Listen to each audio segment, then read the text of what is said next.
আসসালামু আলাইকুম, কেমন আছেন সবাই? আশা করছি সবাই ভালো আছেন। দর্শক শ্রোতা, আজকে আবার একটা ভিডিও নিয়ে এসেছি একজন প্রবাসীর বউকে নিয়ে কথা বলবো। অবশ্যই আপনারা সম্পূর্ণ ভিডিওটা দেখবেন। দর্শক শ্রোতা, প্রবাসী ভাইরা কত পরিশ্রম করে বিদেশে থেকে তারা শরীরের রক্তকে পানি করে তারা টাকা উপার্জন করে, সেই টাকা তাদের ওয়াইফের কাছে পাঠায়, মা বাবা থাকলে মা বাবার কাছে পাঠায়।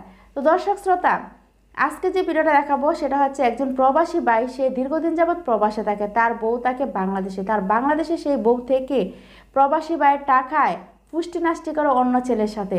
হ্যাঁ, এমনই একটা ঘটনা ঘটার পরে যখন সে হাতে নাতে ধরা খেলো, তারপর সে কী করলো অবশ্যই আপনারা ভিডিওটা দেখলে বুঝতে পারবেন। তো দর্শক শ্রোতা, আমি বেশি কথা বলবো না, আপনাদেরকে নিয়ে যাবো সেই ভিডিওতে।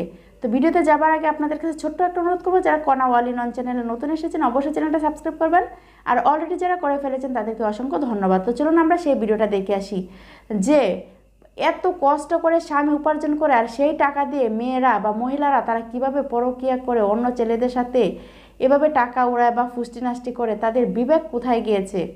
দর্শক শ্রোতা, আমাদের দেশে পরকীয়ার হার এতটা বেড়েছে যে বলার বাহিরে। আসলে পরকীয়ার একটা আইন নেই, যদি আইন পাশ হতো তাহলে হয়তো এটা একটু কমতো, কারণ এখন বিবাহিতা মহিলারাই বেশি এই কাজটা করে বা পুরুষরাই এই কাজটা করে, পরকীয়া করে।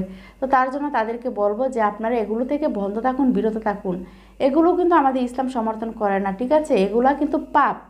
তো আপনারা কেন এগুলা করেন? নিজের মান সম্মান হারান, নিজের স্বামীর ইজ্জত শেষ করেন, আর যারা স্বামী আছে তারা নিজের ওয়াইফের বা নিজের পরিবারের ইজ্জত শেষ করেন, সন্তানের ইজ্জতটা পর্যন্ত শেষ করে দেন।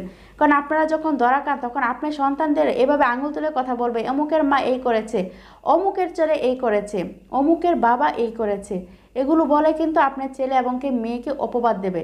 তার জন্য এটার ভেবে হলেও আপনারা এগুলো থেকে বিরত থাকুন। তো দর্শক শ্রোতা, আমি বেশি কথা বলে ফেলেছি, আর কথা বলবো না। আপনাদেরকে নিয়ে যাবে সেই প্রবাসীর বউ ধরা খাওয়ার পরে সে কী করলো এবং তার তখন পরিস্থিতিটা কী ছিল, আপনার নিজের চোখেই দেখে আসুন। তো চলুন ভিডিওটা দেখে আসি।